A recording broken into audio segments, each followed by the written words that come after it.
الأخ الرئيس راح أتكلم بكل شفافية أمام الشعب الكويتي.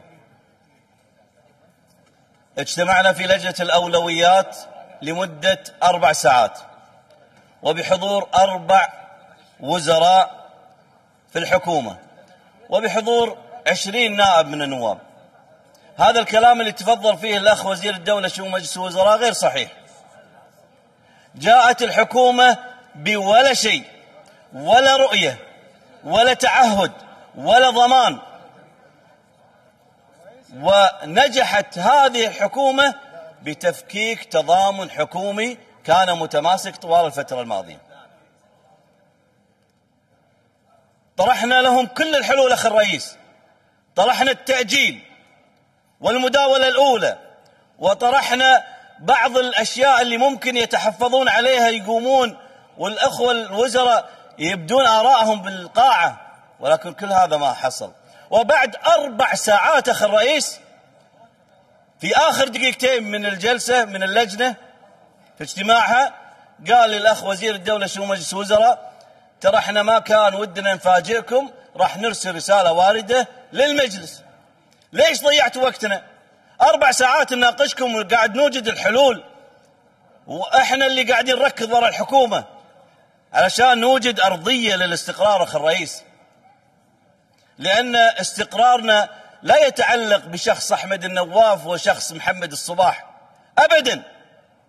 احنا حطينا آلية ورسمناها وبمنهجية تاريخية، كنا نريد أن نوجد هذه الأرضية، ولكن واضح نوايا الحكومة. لأن أصلا بعض النواب قالوا لي احنا كنا ندري عن الرسالة الواردة من أمس. إذن هناك نية مبيتة لسرقة الوقت، لسرقة وقت الأمة. أتحدى اليوم أي وزير يقوم الحين في هذه الجلسة ويقول يوم 5/3 راح أقر هذه القوانين المالية اللي تعزز تحسين معيشة المواطنين. وأتحدى أيضا أي واحد من النواب يقوم اليوم ويقول أنا سمعت تعهد وضمان من الحكومة من رئيسها ولا من وزراها بأن يوم 5/3 راح نقر هذه القوانين. أعطينا شهر لحكومة أحمد النواف، ولكن لا تلبسون على الرأي العام أبدا، لا تلبسون عليه. احنا تلينا البند ودشينا بالتقرير وصعدت اللجنة المالية على المنصة ومقابلها وزير المالية وقال في تاريخ 19/12 راح نصوت على هذا القانون. سووا هذا المسلك وأنا أول واحد راح أدعمكم. لا تلبسون على الناس أن أعطينا حكومة أحمد النواف فرصة وما أعطينا حكومة محمد الصباح، عشان نخلق جبهتين، جبهة نخبوية وجبهة شعبوية، وعقلاء ومجانين في المجلس. ما يصير هذا الكلام ولن نقبله.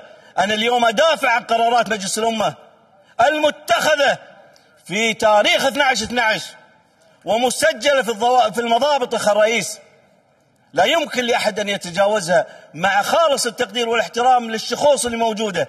لا رئيس المجلس ولا أي واحد من النواب ولا الحكومة يملك أن يلغي قرار مجلس حتى يضع الناس الكل أمام مسؤولياتهم في هذه القاعة. يجب أن تحترم ويجب أن تحترم القرارات أخي الرئيس. تضليل الرأي العام غير مقبول.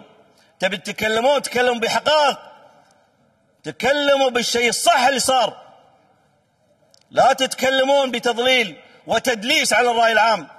نعطي حكومة فرصة إذا تعهدت الحين، ولكن كل من يريد أن يعطي الحكومة فرصة حتى الشهر هو يقول أنا بأجد عذر لقواعدي أني أقيم الحجة على هذه الحكومة. من قبل يومين قاموا يغيرون كلامهم التأمينات، وخير شاهد 5/3